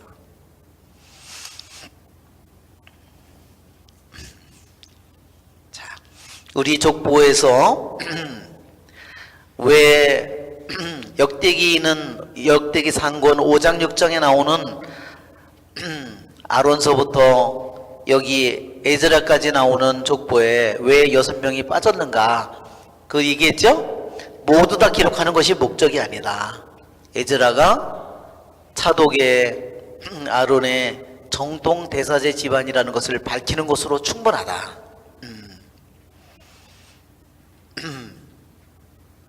즉 왜 이렇게 장황한 에즈라의 족보가 나오느냐? 바로 에즈라는 우연히 등장한 갑자기 사람이 아니라 바로 하느님이 세운 대사제 집안이라는 겁니다. 우리들이 레위들이 왜 반란을 일으키죠? 코라의 반란? 우리들도 사제직을 수행하게 해달라. 민수기에 나오잖아요. 어떻게 됐어요? 코라와 다단 아비람이 땅이 갈라지면서 땅속으로 다 가서 박혀서 죽었어요. 그죠? 그 땅속에 그더니 딱 다시 닫혔어요. 그래서 이 사제직이 하느님이 세운 법이라는 것을 이스라엘 백성들에게 깊이 각인시켰습니다. 그래서 유대인들에게는 사제 집안이 아닌 사람이 사제직을 한다는 것은 이것은 있을 수 없는 일이에요. 그러니까 북쪽에 말하자면 이스라엘 10지파가 자기들이 멋대로 사제 집안이 아닌 사람들을 사제 집안 사람들은요 모두 다 레위 지파 사람이에요. 여기 아까 이 족보에 나오죠? 사제 집안은요 모두 다 레위든 아니든요 모두 레위 지파예요. 왜? 레위에서 게르손, 코한, 머라리가 나오요. 요 코핫에서 그러니까 게르손 이 사람들도 다 레위 지파고 코핫에서 모세, 아론 요 중에서 나온 사람만 여기만 사제기 때문에 사제는 모두 다 레위 지파예요. 무슨 소리 아시겠죠? 이 족보를 생각하면 여러분이 아실 수 있어요. 그런데 대사제는 반드시 레위 지파지만 코핫 집안이고 또한 코핫 집안에서 아론 지파에서 나온 사람만이 대사제라는 겁니다. 아시겠죠?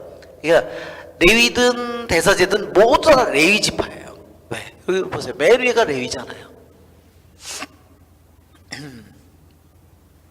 자, 에즈라의 족보가 이렇게 길게 나온 것은 에즈라가 이제 성전이 건립된 후에 성전은 완성됐잖아요. 그죠? 성전이 완성된 후에 성전이 완성되는데 대사제가 없어요. 만약 그렇다면 성전은 완성됐는데 의미가 없는 겁니다. 그런데 성전이 완공되었을 때 즉 귀양 가기 전에 스라야 대사제가 죽고 그 바로 자손이 다시 돌아와서 스라야의 뒤를 이어서 대사제가 되었. 그것은 다시 정통성을 회복한 거고 바로 성전에서 이루어지는 모든 예식을 제대로 집행할 수 있는 마땅한 사람이라는 것을 얘기하기 위해서 에즈라의 족보가 나오는 겁니다. 무슨 말인지 아시겠죠? 네. 왜냐하면 그러한 대사제가 아니라면 대사제들이 해야 될 모든 그런 율법을 토라에 나오는 레위기에 나오는 모든 규정 하나를 절대로 다 알 수 없다는 겁니다.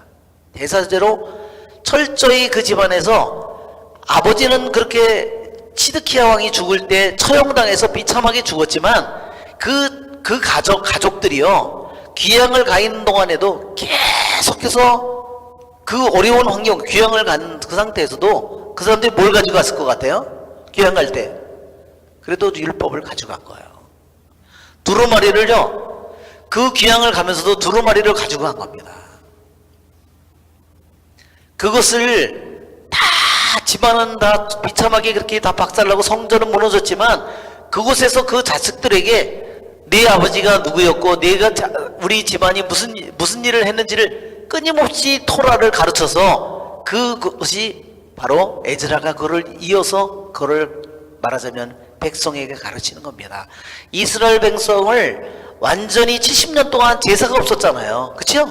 성전이 없는데 이방인의 땅이고 성전이 없고 더군다나 이방인의 땅이고 그런 문화를 전혀 몰라요. 그런 속에서 자라왔잖아요. 70년에 동안 벌써 그때 70년 동안에 한 살이 태어났다면 벌써 70살이에요.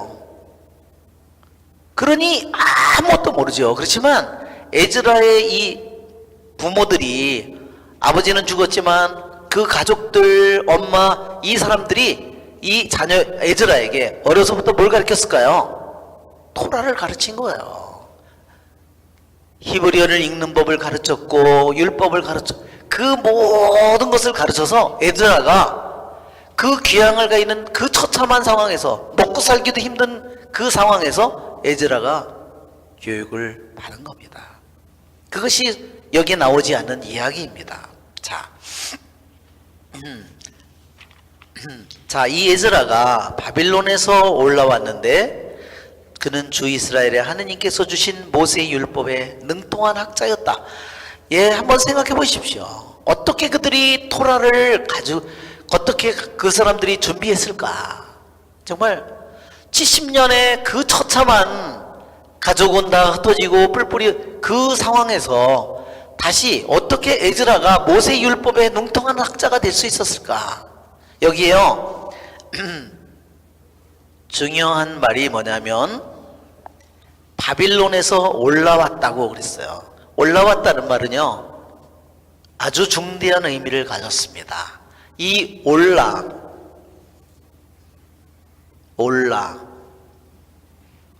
우리말로는 발음으로는 올라 그럽니다. 예, 올라지요? 올라가는 겁니다. 진짜 우리말로 이게 올라가요. 올라간다는 말이에요. 돌아버리겠죠?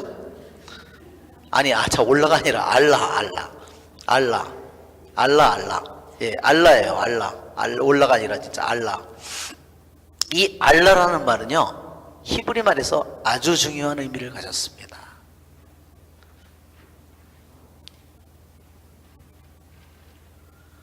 자, 유대인들은요, 모세오경이 있잖아요. 모세오경 이 두루마리를 전체를 나눠 가지고요 하나하나의 단계를 올라라고 부릅니다. 알라라고 부릅니다. 올라간다는 말을 써요.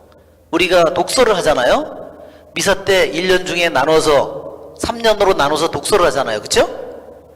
A, B, C에 나눠서 독서를 해서 성경 전체를 거의 다 읽도록 만들어 놨잖아요. 이것은 유대인들이 한 거예요. 유대인들은요 1년에 모세오경 이 5권을 이거를 나누어 가지고요 1년에 이 모세오경 두루마리를 읽어서 안식일마다 읽어서 다 이 두루마리를 한 번 읽도록 또다시 이 두루마리가 또 돌아가는 겁니다. 이렇게 만들어 놓은 거예요. 그게 마지막에 읽는 날이 언제라 그랬죠? 그게 초막절이라 그랬어요. 초막절에 말하자면 모세오경 두루마리의 창세기, 탈출기, 레위기, 민수기, 신명기 맨 끝장을 초막절 축제의 맨 마지막 날에요. 신명기의 마지막 장을 읽고요. 또 뭐를 읽냐면요. 창세기의 앞부분을 첫 장을 읽는 겁니다. 신명기 끝과 그래서 두루마리가 다시 도는 것만. 그래서 이 사람들이 토라를 영원하다고 얘기하는 겁니다. 마지막 날에 초막절 그날 초막절 끝에 축제의 끝날 그날에 바로 신명기의 끝부분을 마지막 부분을 읽고 창세기의 1장을 읽어서 이것이 넘어가도록 만들어져 있는데 이거를 이렇게 모세오경을 나눠놨는데요. 그 모세오경 전체를 나눠놨는데 안식일마다 읽는데 그 한 부분을 뭐라고 부르냐면 알라라고 부른다는 겁니다. 즉 왜 그러냐? 한 단계 한 단계 올라간다는 의미를 가지고 있어요. 왜 그것이 왔을까요? 그것은 그들이 귀향을 가서 여기 지난번에 좀 쯔룹바벨이 말하자면 백성을 데리고 올라오잖아요. 귀향에서 올라오죠. 지형적으로 보면요 올라오는 게 아니라는 겁니다. 우리들이 저 지도를 보면 올라가는 게 아니라 내려가는 거예요. 그렇죠? 지구 전체를 보면 이 지구의 이 모습 속에서 보면요 이스라엘 땅이 어떠냐면 땅이 여기에 갈릴리 호수가 있고 여기에서 거꾸로 이렇게 내려오는 거예요. 지형적으로 보면 위치적으로 보면 내려오는 건데요. 여기는 뭐라 그래요?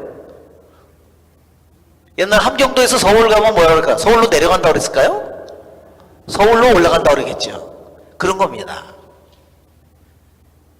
성전이 이스라엘 여기가 중심이에요. 성전이. 그래서 올라간다는 말.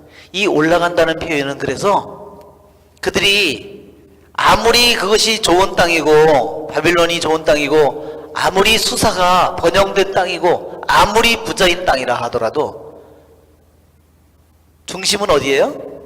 예루살렘이에요. 영적인 중심은 예루살렘이에요. 우리들에게도 삶에도 마찬가지입니다. 돈만 보고 가면은 내가 딴 길로 걸어가는 겁니다. 그렇죠? 그래서 바로 엘리야가 올라간다. 즉 귀향을 갔던 그들이 바로 죄의 땅에서, 노예의 땅에서, 죽음의 땅에서 은총이 없는 그 땅에서, 더러운 땅에서, 왜냐하면 유대인의 법에 의하면요 이스라엘 아까도 그랬죠. 성막이 아닌 땅은 다 부정한 장소예요. 그리고요 절대로 외국에서는요 정결의 법을 절대로 지킬 수 없어요. 왜? 먹는 음식서부터 채소서부터 모든 거예요. 정결의 법을 유지할 수가 없어요. 고기 하나 양고기든 뭐든 고기 잡는 방법부터요 달라야 되거든요. 피를 빼야 되거든요. 그러니까 정결의 법을 그냥 고기를 사서 먹는데 그 고기를 양고기를 먹어도 정결의 법을 지킬 수가 없는 겁니다. 그래서 그들은 이 올라간다는 표현이 그들에게 귀향의 땅에서, 노예의 땅에서, 죽음의 땅에서 자유의 땅으로, 은총의 땅으로 그들이 올라가는 겁니다. 그래서 이 올라간다는 표현이 우리들이 영적으로도 계속 올라가야 되겠죠? 예, 우리 에바그리오 성인이 영적인 사다리라고, 영적 등정의 사다리에 여기에 예수님이 계시고 여긴 땅이고 이 사다리를 올라가잖아요. 예. 우리들이 그것이 바로 알라라는 말이고 성경 모세 오경 전체의 두루마리를 말하자면 수십 개의 알라로 나눠놨는데 그거를 나눠놨는데 그 이름을 알라라고 붙였다는 거예요. 올라가는 한 단계 한 단계 올라가는 것으로 그들이, 그러니까 그들이 어때요? 창세기서부터 한 단계 한 단계 읽어서 그래가지고 초막절 축제의 마지막 날에 그거를 다 완성을 하는 겁니다. 그러니까 그때 어때요? 여러분 그날 초막절 거기에 축제 있었죠? 예. 그래가지고 그 축제가 뭐였어요? 그 두루마리를 안고 춤을 추는 거였죠? 예, 거기에 두루마리를 안고 8일 동안 춤을 추는 겁니다. 그게 짜짜짜짜짜. 그래서 우리들도 정말 하느님의 말씀이 우리들에게 기쁨과 위로와 힘을 주잖아요. 그렇죠? 우리들도 하느님의 말씀을 읽을 때마다 자꾸만 우리에게 힘이 오겠죠. 그렇죠? 네, 그렇습니다. 어제도 제가 성시간을 하는데요. 뭐를 해야 되나. 근데 저기 올라가서 여기서 잠깐 기도하고 올라가서 보좌신부님이 성경을 읽었어요. 보좌신부님이 그걸 못 찾아가지고 제가 어제 복음을 안 시키고 성탄날 밤미사 복음을 읽어달라 그랬는데 그거를 못 찾아가지고요. 그 책에 주일께 따로 있는 거예요 보니까. 그래가지고 그거를 몇 분을 했다 3, 4분을 찾았어요. 나중에 작은 수녀님이 밑에서 매일미사 책을 꺼내줘가지고 매일미사 책으로 사사히 읽었는데요. 그 복음의 말씀을 딱 듣고 있는데 말씀이 하느님과 함께 계셨다. 그 말씀을 듣는 순간에요. 저에게 딱 마음에 뭔가 오더라고요. 그래서 내가 하느님은 정말 놀랍다. 한 번도 이때까지 그런 생각을 해본 적이 없었어요. 정말 하느님께서는 말씀을 통하여 끊임없이 우리에게 말씀을 하십니다. 그렇죠 여러분? 네. 자, 주 이스라엘의 하느님께서 주신 모세 율법에 능통한 학자였다. 예, 여기는요 우리는 학자라고 번역을 했는데요 히브리 말로는 학자가 아닙니다. 히브리 말로는요 사파라고 그러죠. 사파. 이것은 뭐냐면요 석이에요. 그러니까 에즈라는요 대사제인데 대사제 집안의 사람인데 성전도 없고 남이 나라 땅이고 그러니까 대사제의를 할 수 없는 거예요.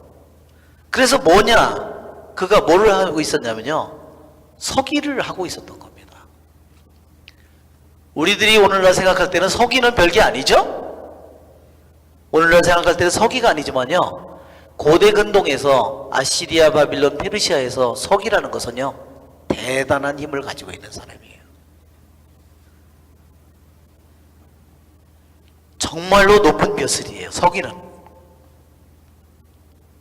왜냐하면 나라의 임금이 무슨 칙령을 내렸다든지 어떤 것이 뭐가 올라왔다든지 그 모든 그것을 읽고 그것을 적고 기록하고 그 모든 일들이 누가 해요? 왕이 칙령을 내리고 그걸 누가 해요? 서기가 해요.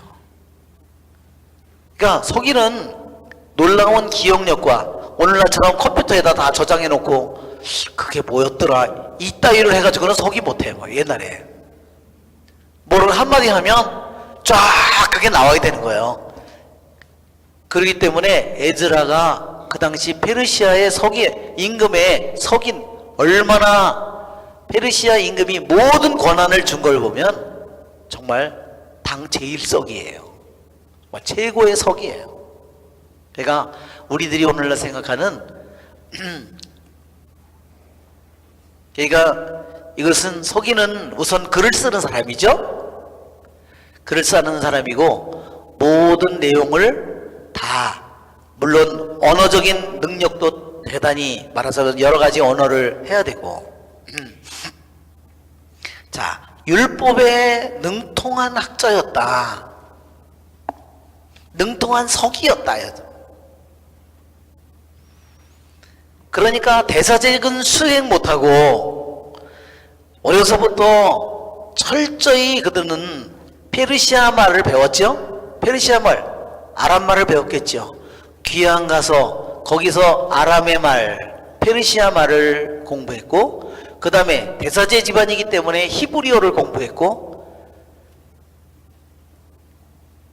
그리고 그는 그 뛰어난 능력을 가지고 그래서 페르시아 이 궁궐에 들어가서 그는 이 귀중한 자리에 올라가서 황제의 임금의 총애를 받아서 했지만 그는 무엇보다도 모세의 율법에 능통한 서기라고 되어 있습니다. 예, 여기에 능통하다는 것은요, 이 히브리 말로 마히르라고 그러는데, 마히르.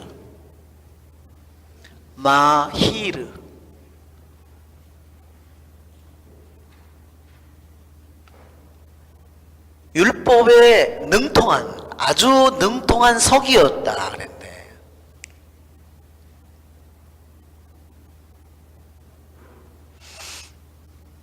이 말은요 시편 45장에 나오는 시편 45편을 한번 펴보세요. 시편 45편. 자, 1절을 한번 2절을 읽어볼까요? 아름다운 말이 제 마음에 흘러넘쳐 임금님께 제 노래를 읊어드립니다. 제 혀는 능숙한 서기에 붙입니다. 예, 서기에 대하여 그랬죠? 능숙한 서기.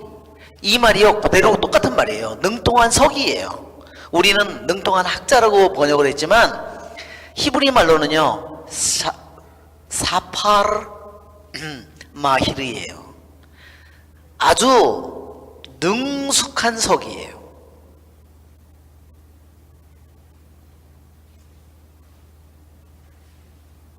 그러니까 여기에 제 혀는 능숙한 석이라는 것은 하느님의 말씀이 저기 하면은 쫙 그냥 쏟아져 나오듯이 그냥 쫙 나오는 거예요.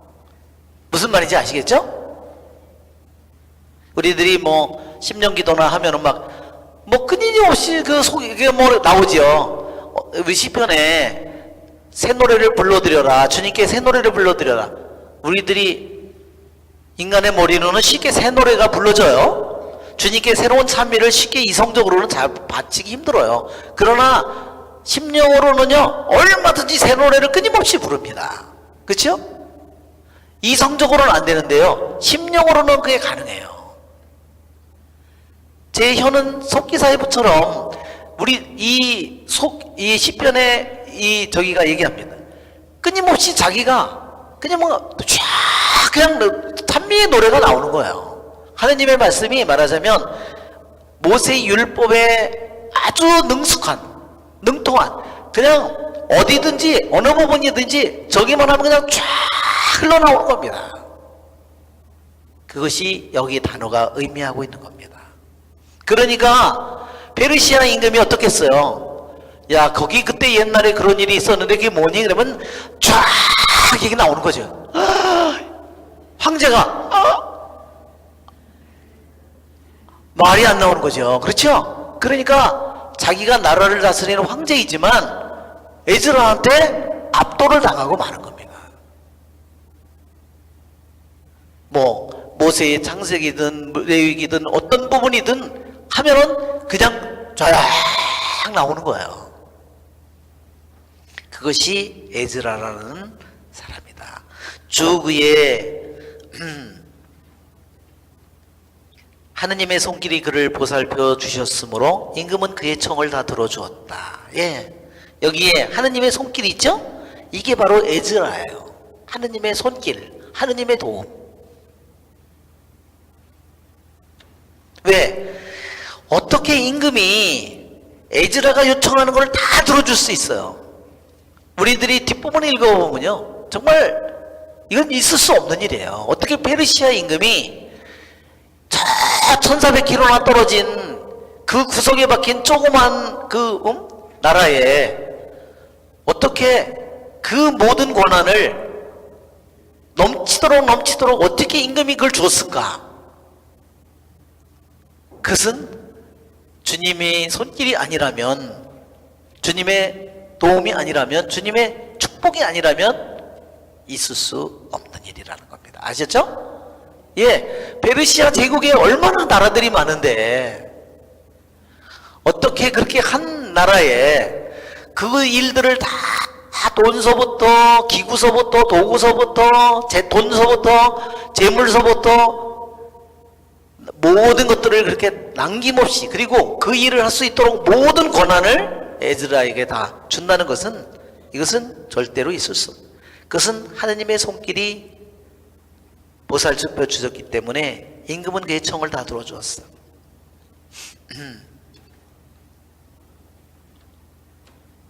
예. 주님께서 우리 시편에도 그러죠? 주님을 찾아라. 그러면 내 마음이 구하는 바를 주시리라 그랬어요. 그렇죠? 내 마음이 구하는 바를, 내가 원하는 대로 주님이 다 주신다는 거예요. 주님을 먼저 찾으면. 잠언서 21장, 한번 잠언서 21장을 보세요. 잠언서 21장.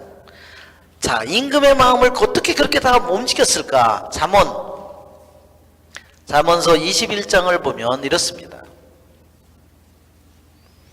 임금의 마음은 주님 손안에 있는 물줄기, 주님께서 원하시는 대로 이끄신다. 그렇죠? 아무리 페르시아의 임금이라고 하더라도, 바빌론의 대제왕 네부카드네자를 해도 하느님께서 한마디 말씀을 내리니까 그래요. 왕권이 너에게서 떨어져 나갔다. 그로써 하루아침에 뭐가 됐어요? 짐승처럼 변해서 풀을 뜯어먹고 미치광이가 되어서 하루아침에 그러죠. 임금의 마음은 주님 손안에 있는 물줄기, 주님께서 원하시는 대로 이끄신다. 그는 임금의 마음을 움직이려고 한 것이 아니라 그는 주님에게 온 마음을 다했어요. 그렇죠? 에즈라는.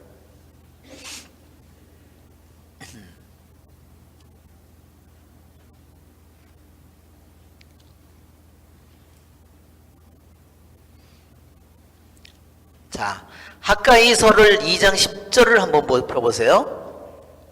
학가이서, 지난번에 성전을 지을 때 학가이 예언자와 스가랴 예언자의 예언을 힘입어서 성전을 짓잖아요. 자, 학가이 예언서의 2장을 한번 펴보세요. 자, 왜 대사제가 필요한가? 왜 율법에 능숙한 서기가 왜 필요한가? 사제가 없다면 절대로 알 수 없다는 겁니다. 10절을 보세요. 학가이 2장 10절. 우리가 읽어볼까요? 다리우스 제2년 9째 달 29날에 주님의 말씀이 학가이 예언자에게 내렸다. 만군의 주님이 말한다. 너는 사제들이 어떤 가르침을 내릴지 이렇게 물어보아라. 어떤 사람이 봉헌된 고기를 옷자락에 담아 가져가는데 그 옷자락이 빵이나 삶은 요리나 포도주나 기름이나 다른 어떤 음식에 닿으면 그것들도 거룩해집니까? 그렇게 하자 사제들은 아닙니다 하고 대답하였다. 학가이가 다시 죽음에 닿아서 부정하게 되니가 이 모든 것 가운데 어느 것에라도 닿으면 그것이 부정하게 됩니까? 하고 물으니 사제들이 부정하게 됩니다 하고 대답하였다. 그러자 학가이가 말하였다. 내 앞에서는 이 백성도록 그러하고 이 민족도 그러하다. 주님의 말씀이다. 그들의 손이 하는 일도 모두 그러하다. 그들이 거기에서 바치는 것들도 다 부정하다. 자,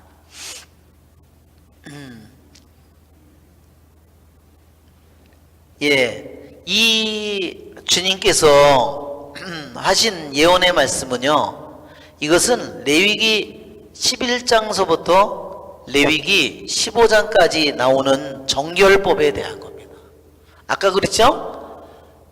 부정, 더러움의 상태에서 깨끗해진 상태, 정의 상태, 다시 정과 평범의 상태에서 다시 거룩함의 상태로 올라간다고 그랬죠?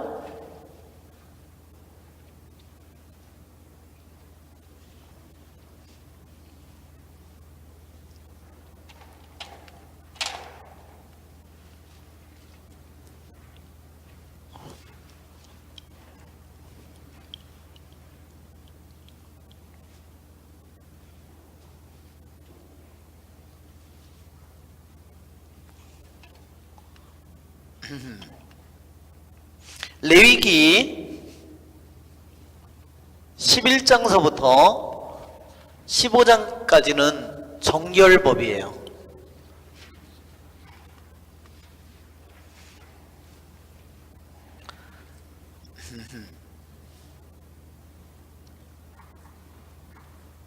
자, 무엇이 부정한 거고 무엇이 더러운 거고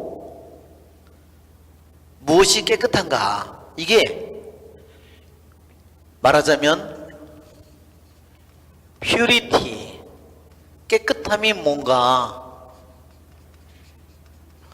정결한 것이 뭔가를 우리에게 가르치는 겁니다. 정결한 것이 무엇인가? 레위기 11장서부터 한번 15장을 한번 펴보세요. 레위기 11장부터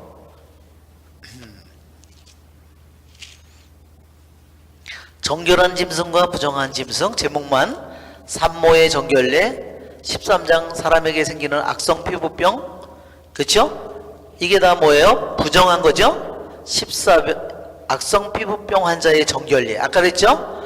더러워진 상태에서 정화 예식을 한다 그랬죠? 그것이 정결례예요. 그 다음에 집에 생기는 곰팡이 33절, 15절 남자가 부정하게 되는 경우, 말하자면 정액을 흘린다든지 뭐 고름이 나온다든지 여자가 뭐 출혈을 해서, 이 모든 것이 말하자면 정결이 뭐 여기에서 여기 있는 저기는 첫째로 뭐에 대한 것들이에요? 음식에 대한 것이죠. 또 뭐예요? 또 몸에, 또 육체에 대해서, 또 거주지에 대해서. 자, 이 더러움과 깨끗함이 먼저 어디서, 우리들이 먹고 마시는 거에서 먼저 관련이 돼 있고, 그 다음에 우리 육체에서 또 앉아 있고, 우리들이 사는 환경 속에서 있다는 겁니다.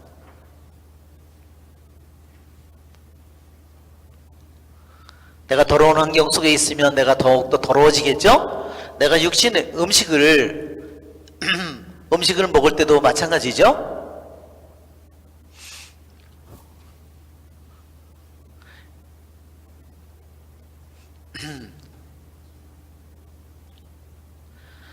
자, 이 정결의 법을, 자, 우리 레위기 전체를 보면 이 레위기 전체가, 자, 우리들이 레위기가 아주 머리를 지끈지끈하게 하는 그런, 여러분 성경 읽기 나가다가 레위기 나오면 띠용 이렇게 되기 쉬워요. 자, 우리가 그 레위기 전체의 그 개념을 우리가 보면 레위기가 굉장히 중요한 의미를 가지고 있습니다.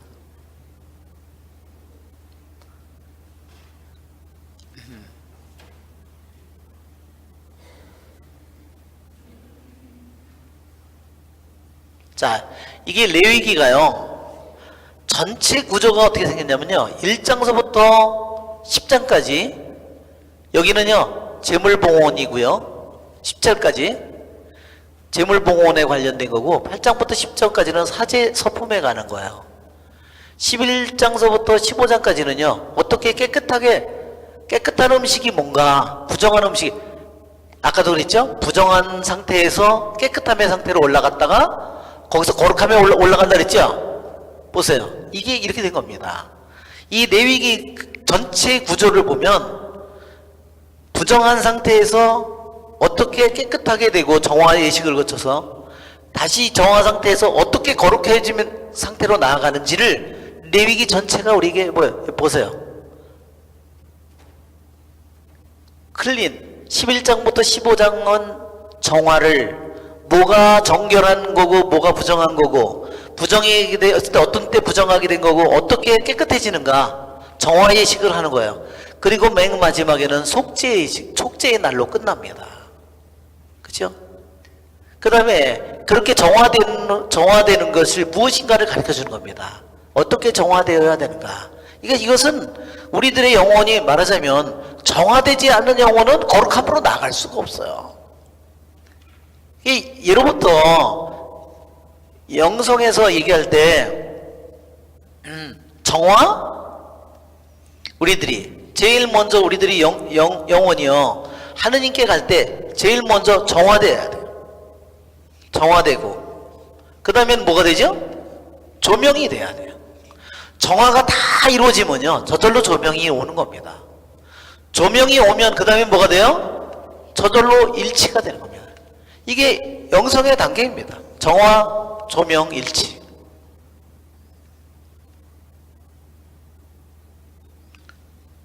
정화는 때로는 거꾸로 가는 것처럼 느껴질 수도 있어요. 자기 영혼이 더욱더 나쁜 상태로, 왜?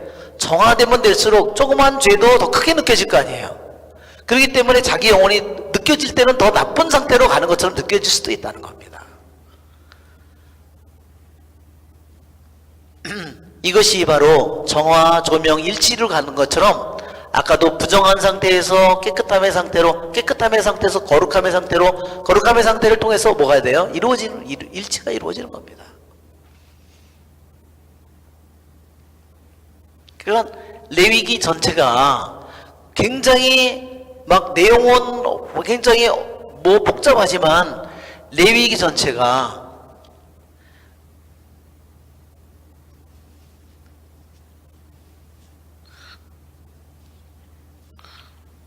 어디로 갖다 놨나? 여기다 갖다 놨네. 그러니까 이게 부정을 상태를 알려주고 정결을 하도록 정화 예식을 통해서 거룩함, 깨끗해짐에 정화를 하는 것을 가르쳐주고 정화하도록 우리에게 가르쳐주는 겁니다. 음식이든 옷이든 뭐 거주지든 몸 관리든 그것을 통해서 그 다음에 깨끗해진 사람들이 다시 또 거룩함으로 나아가도록, 그렇죠?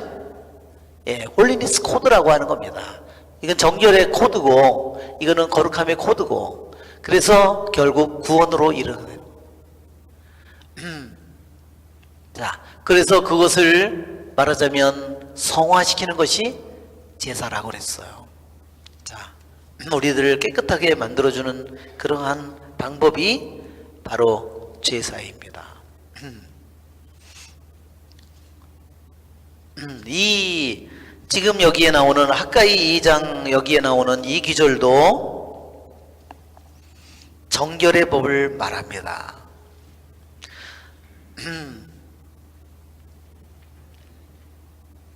이 이스라엘 백성이 부정한 것에 닿으면 자기가 더러움을 가지고 있으면 모든 것을 더럽게 만든다는 겁니다. 그러니까 자기가 아무리 봉헌을 하고 뭐를 하더라도 자기 속에 있는 더러움을 자기가 그냥 가지고 먼저 부정을 벗고 그것을 벗어버리려고 하지 않고 봉헌만 해서 자기가 깨끗해지려고 그래서 되지 않는다는 겁니다. 무슨 말인지 아시겠죠? 우리는 때때로 그러한 잘못된 생각을 한다는 겁니다. 이 백성이 성전은 다 무너져 있는데 내 마음 안에 있는 성전은 다 무너져 있는 상태에서 내가 말하자면 무슨 기도만 하면 내가 이것을 이루어 주시려고 생각할 수 있다는 거죠.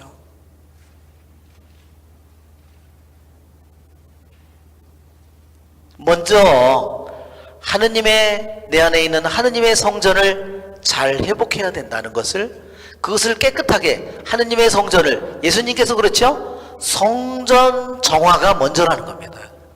그들이 아무리 제물을 많이 갖다 바치더라도 나는 너희들이 바치는 축제 제물이 싫다. 너희들이 바치는 그 고기 제물에 연기가 싫다. 나는 그것이 역겹다. 이렇게 얘기하죠?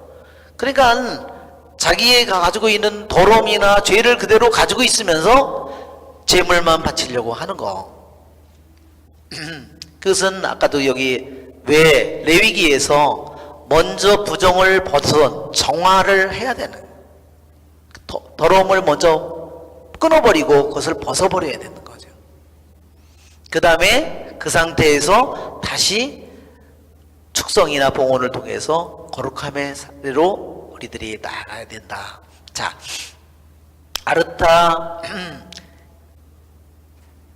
그러니까 제가 이거를 학가에서 2장 10절에 있는 이 사제들에게 문의하라 하는 이 예언의 말씀을 주신 것은 뭐냐면요, 율법에 아주 능숙한 그러한 서기가 아니라면, 율법에 능숙한 사람이 아니라면 이스라엘 백성을 절대로 회개시키지도 이스라엘 백성을 성화로 정화로 나아가게 만들 수 없다는 거예요. 성전은 지어졌지만 만일 에즈라라는 사람이 없었으면 아무리 성전은 지어놨어도요 이 백성을 깨끗함으로 거룩함으로 나아가게 만들 수 없다는 거예요. 왜? 그들은 자기가 무슨 죄인지를 모르고 그 속에서 제물만을 바칠 때니까. 그들은 성전은 지어졌고 제물은 바치지만 그들은 하나도 성화회로 정화회로 나가지 못한다는 거예요. 무슨 말인지 아시겠죠? 그래서 여기에 왜 모세 율법에 능숙한 서기인 에즈라가 왜 반드시 필요한가를 얘기하고 있는 겁니다. 그러기에 주님의 손길이 에즈라를 보살펴서 페르시아 임금이 그 거대한 에집트까지 그리스까지 다스리는 이 페르시아 임금에게 에즈라가 청하는 모든 것들을 다 이루어줬다는 거예요. 모든 일을 할 수 있도록 전권을 다 준 거예요. 모든 힘을 물질적으로 권한으로 모든 것을 다 채워주신 겁니다. 아르타크세르크세스 임금 제7년에 464년에 즉위했다고 그랬죠? 제7년, 그래서 456년이에요. 456년 이스라엘 자손들, 사제들, 레위인들, 성가대 문지기들 성전 마귀일꾼들 가운데 일부도 예루살렘으로 올라왔다. 예, 여기 이게 그 사람들의 순서를 보여주는 겁니다. 사제가 제일 첫 번째고, 레위, 그 사제를 도와주는 것이 레위인들이고요. 레위인들은 뭐를 하고 있냐면요, 성가대원하고 문지기들이요, 다 레위인들이에요. 성가대원들과 문지기들은 반드시 레위인들이고요. 성전 막일꾼은 뭐냐면 레위인들을 또 돕는, 레위인을 돕는 막일꾼들이 바로 성전 막일꾼들입니다. 그러니까 사제들을 돕는 사람들이 레위인들이고, 레위인들인 성가대 문지기들, 이 레위인들을 돕는 사람들이 성전 막일꾼인데요. 성전 막일꾼은 누구냐면요, 원래 이스라엘 민족이 아니에요.